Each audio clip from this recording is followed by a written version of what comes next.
आज सुनते हैं सावन मास में बृहस्पतिवार व्रत की कथा। तो एक बार बोलिए प्रेम से विष्णु भगवान की जय, लक्ष्मी माता की जय। की प्राचीन समय की बात है। भारत वर्ष में एक राजा राज्य करता था। वह बड़ा प्रतापी और दानी था। वह नित्य गरीबों और ब्राह्मणों की सेवा सहायता करता था। वह प्रतिदिन मंदिर में भगवान दर्शन करने जाता था, लेकिन यह उसकी रानी को अच्छा न लगता। न वह व्रत करती और न ही किसी को एक पैसा दान में देती। राजा को भी ऐसा करने से मना किया करती। एक समय की बात है कि राजा शिकार खेलने वन को चले गए। घर पर रानी और दासी थी। उस समय गुरु बृहस्पति साधु का रूप धारण कर राजा के दरवाजे पर भिक्षा मांगने आए। साधु ने रानी से भिक्षा मांगी तो वह कहने लगी, हे साधु महाराज, मैं इस दान और पुण्य से तंग आ गई हूँ। आप कोई ऐसा उपाय बताए जिससे यह सारा धन नष्ट हो जाए और मैं आराम से रह सकूं। साधु रूपी बृहस्पति देव ने कहा, हे देवी, तुम बड़ी विचित्र हो। संतान और धन से भी कोई दुखी होता है। अगर तुम्हारे पास अधिक धन है तो इसे शुभ कार्यों में लगाओ, जिससे तुम्हारे दोनों लोक सुधरे। परंतु साधु की इन बातों से रानी खुश नहीं हुई।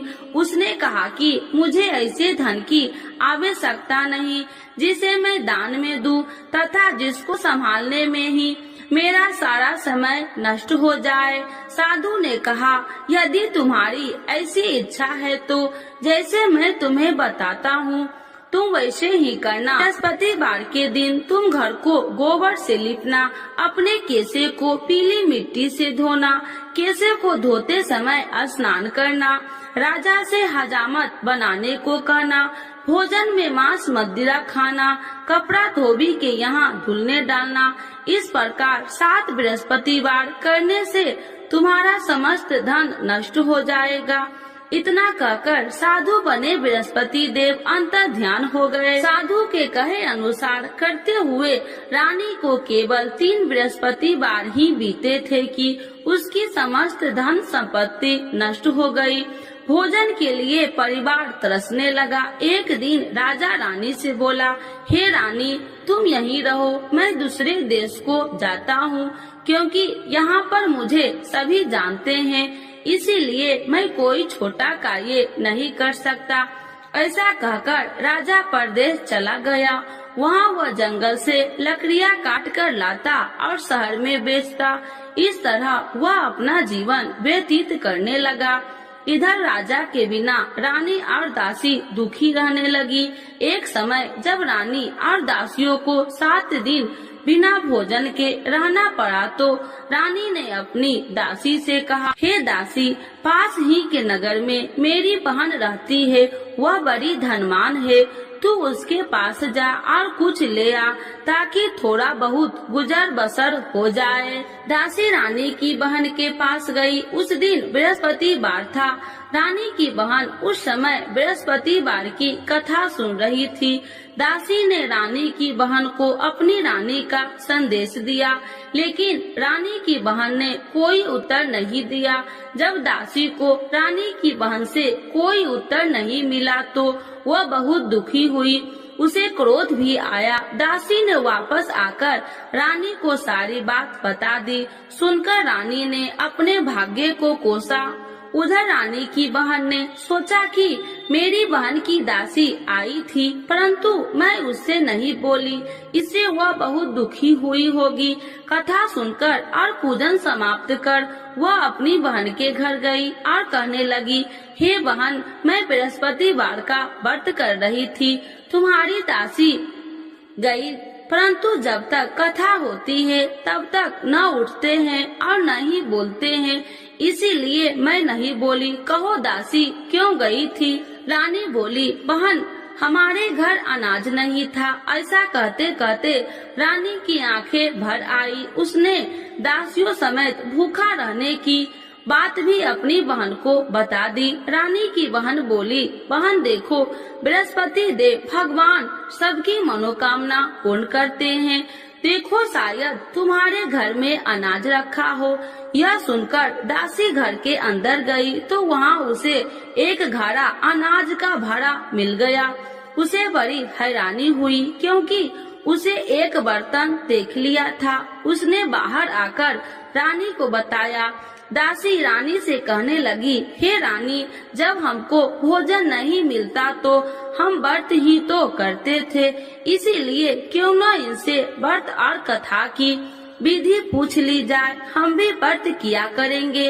दासी के कहने पर रानी ने अपनी बहन से बृहस्पतिवार व्रत के बारे में पूछा। उसकी बहन ने बताया, बृहस्पतिवार के व्रत में चने की दाल और मुनक्का से विष्णु भगवान का केले की जड़ में पूजन करे तथा दीपक जलाए, पीला भोजन करे तथा कथा सुने। इससे गुरु भगवान प्रसन्न होते हैं, मनोकामना पूर्ण करते हैं। व्रत और पूजन की विधि बताकर रानी की बहन अपने घर लौट आई। रानी और दासी दोनों में निश्चय किया कि बृहस्पति देव भगवान का पूजन जरूर करेंगे। 7 रोज बाद जब बृहस्पतिवार आया तो उन्होंने व्रत रखा।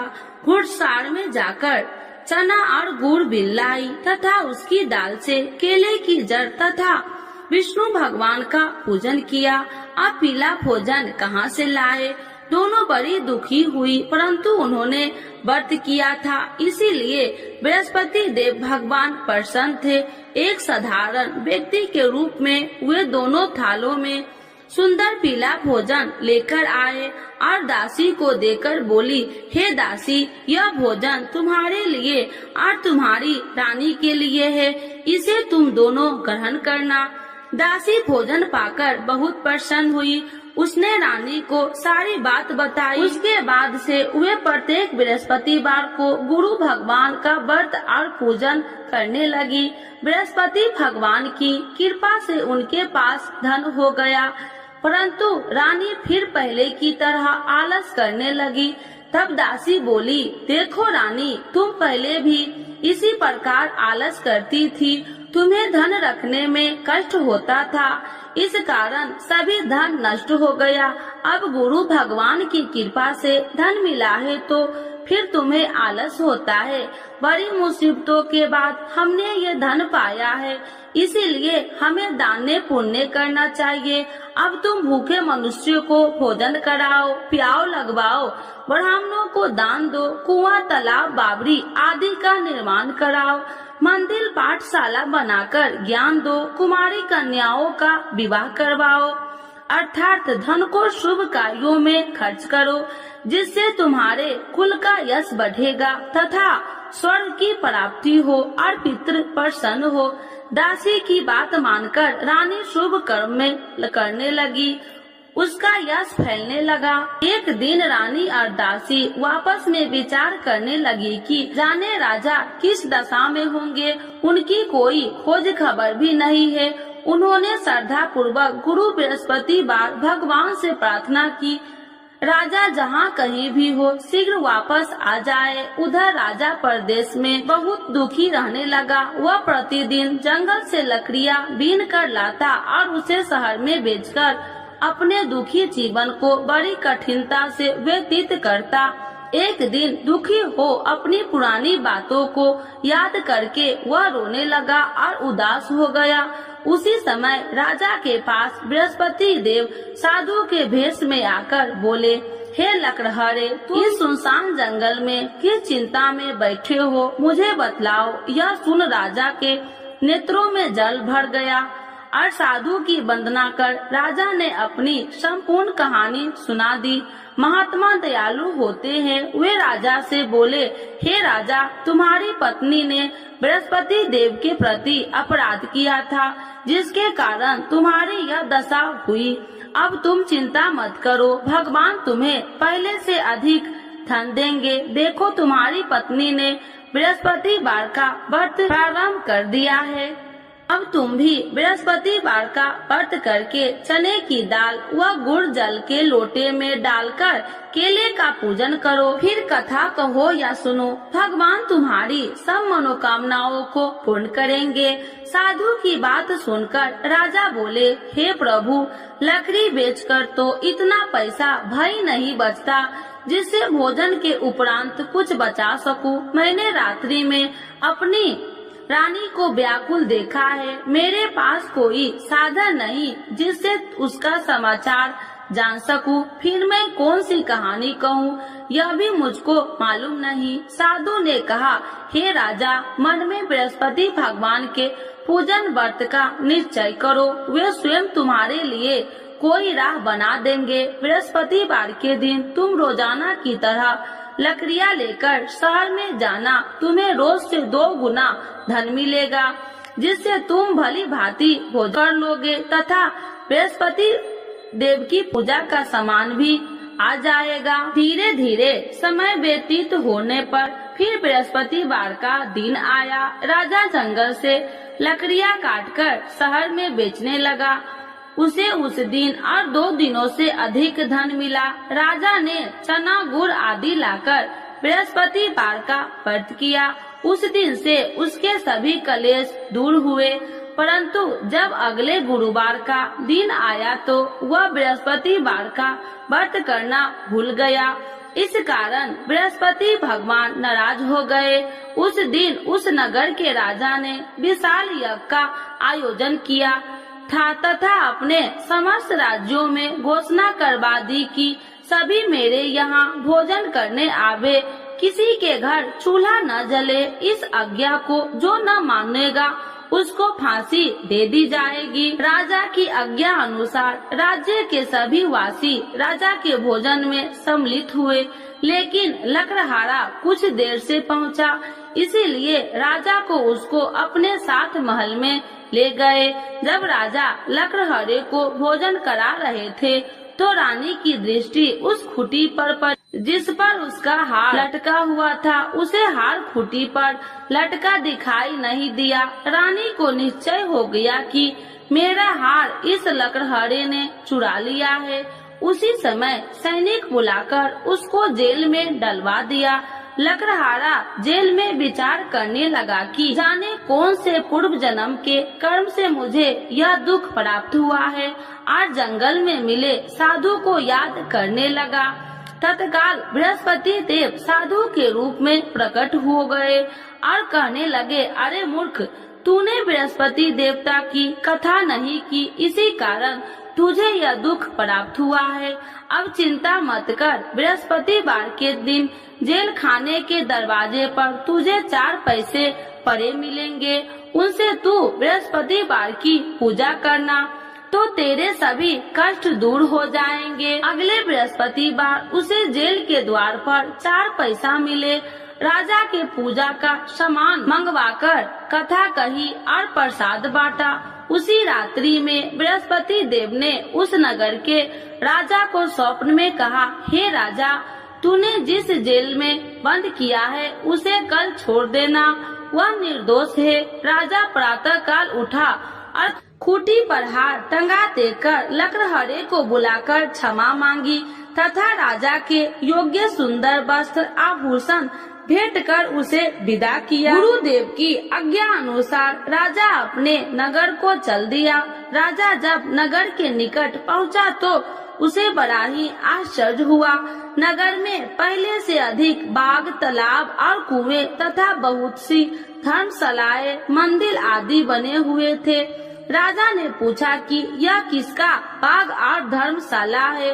तब नगर के सब लोग कहने लगे कि यह सब रानी और दासी द्वारा बनवाए गए हैं। राजा को आश्चर्य हुआ और गुस्सा भी आया कि उसकी अनुपस्थिति में रानी के पास धन कहां से आया होगा। जब रानी ने यह खबर सुनी कि राजा आ रहे हैं तो उसने अपनी दासी से कहा, हे दासी, देख राजा हमको कितनी बुरी हालत में छोड़ के गए थे, वह हमारी ऐसी हालत देखकर लौट न जाए, इसीलिए तू दरवाजे पर खड़ी हो जा।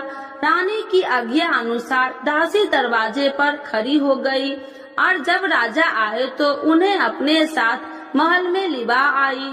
तब राजा ने क्रोध करके अपनी तलवार निकाली और पूछने लगी, बताओ यह धन तुम्हें कैसे प्राप्त हुआ। तब रानी ने सारी कथा कह सुनाई।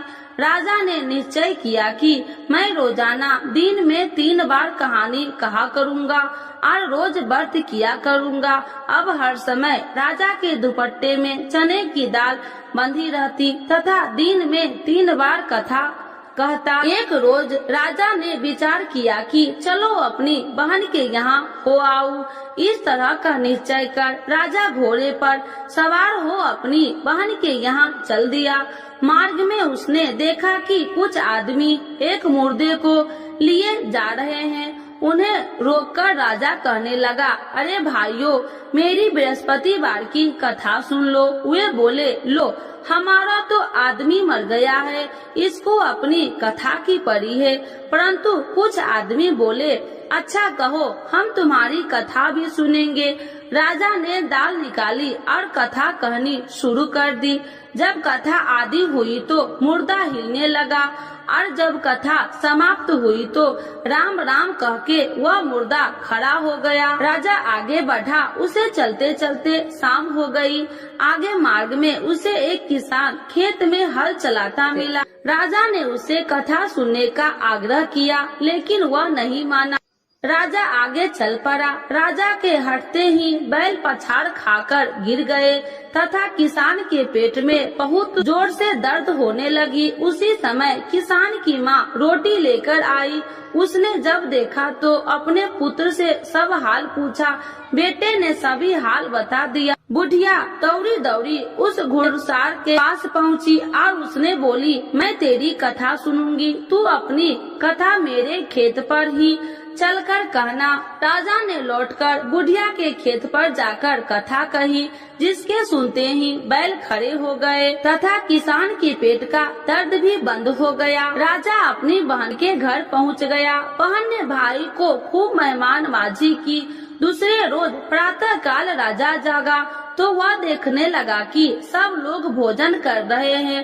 राजा ने अपनी बहन से जब पूछा, ऐसा कोई मनुष्य नहीं है जिसने भोजन नहीं किया हो, जो मेरी बृहस्पतिवार की कथा सुन ले। बहन बोली, हे भैया, यह देश ऐसा ही है। यहाँ लोग पहले भोजन करते हैं, बाद में कोई अन्य काम करते हैं। फिर वह एक कुम्हार के घर गई, जिसका लड़का बीमार था। उसे मालूम हुआ कि उसके यहाँ 3 दिन से किसी ने भोजन नहीं किया है। रानी ने अपने भाई की कथा सुनने के लिए कुम्हार से कहा। वह तैयार हो गया। राजा ने जाकर बृहस्पतिवार की कथा कही, जिसको सुनकर उसका लड़का ठीक हो गया। अब तो राजा को प्रशंसा होने लगी। एक दिन राजा ने अपनी बहन से कहा, हे बहन, अब मैं अपने घर जाऊंगा, तुम भी तैयार हो जाओ। राजा की बहन ने अपनी सास से अपने भाई के साथ जाने की आज्ञा मांगी। सास बोली, हाँ चली जा, मगर अपने लड़कों को मत ले जाना, क्योंकि तेरे भाई के कोई संतान नहीं है। बहन ने अपने भाई से कहा, हे भैया, मैं तो चलूंगी, मगर कोई बालक नहीं चलेगा।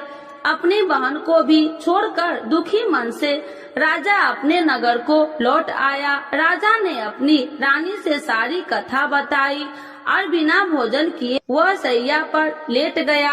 रानी बोली, हे प्रभु, बृहस्पति देव ने हमें सब कुछ दिए हैं, वे हमें संतान अवश्य देंगे। उसी रात बृहस्पति देव ने राजा को स्वप्न में कहा, हे राजा, उठ, सभी सोच त्याग दे, तेरी रानी गर्भवती है।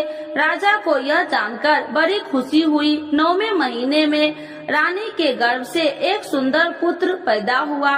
तब राजा बोला, हे रानी, स्त्री बिना भोजन के रह सकती है, परंतु बिना कहे नहीं रह सकती। जब मेरी बहन आए तो तुम मुझसे कुछ मत कहना। रानी ने हाँ कर दी। जब राजा की बहन ने यह शुभ समाचार सुना तो वह बहुत खुशी हुई तथा बधाई लेकर अपने भाई के यहाँ आई। रानी ने तब उसे आने का उलाहना दिया। जब भाई अपने साथ ला रहे थे तो तब टाल गई, उनके साथ न आई और आज अपने आप भागी भागी बिना बुलाए आ गई।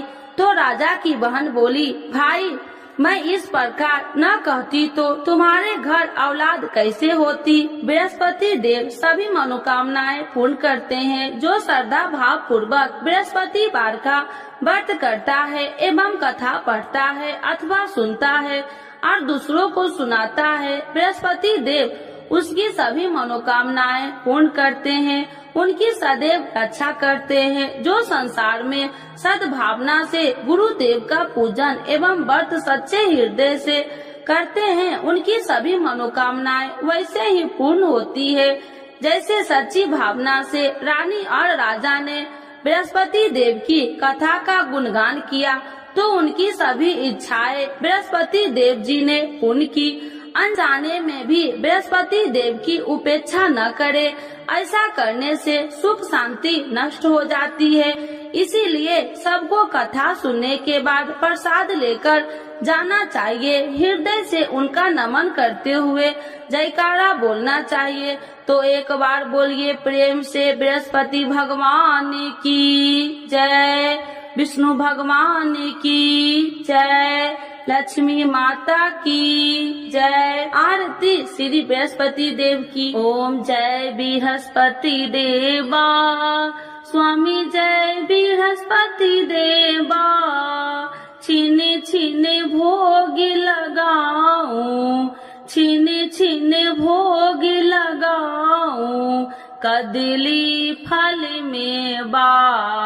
ओम जय बृहस्पति देवा, तुम्हें पूरन परमात्मा, तुम्हें अंतर्यामी, स्वामी तुम्हें अंतर्यामी, जगत पिता जगदीश्वर, जगत पिता जगदीश्वर, तुम सबके स्वामी।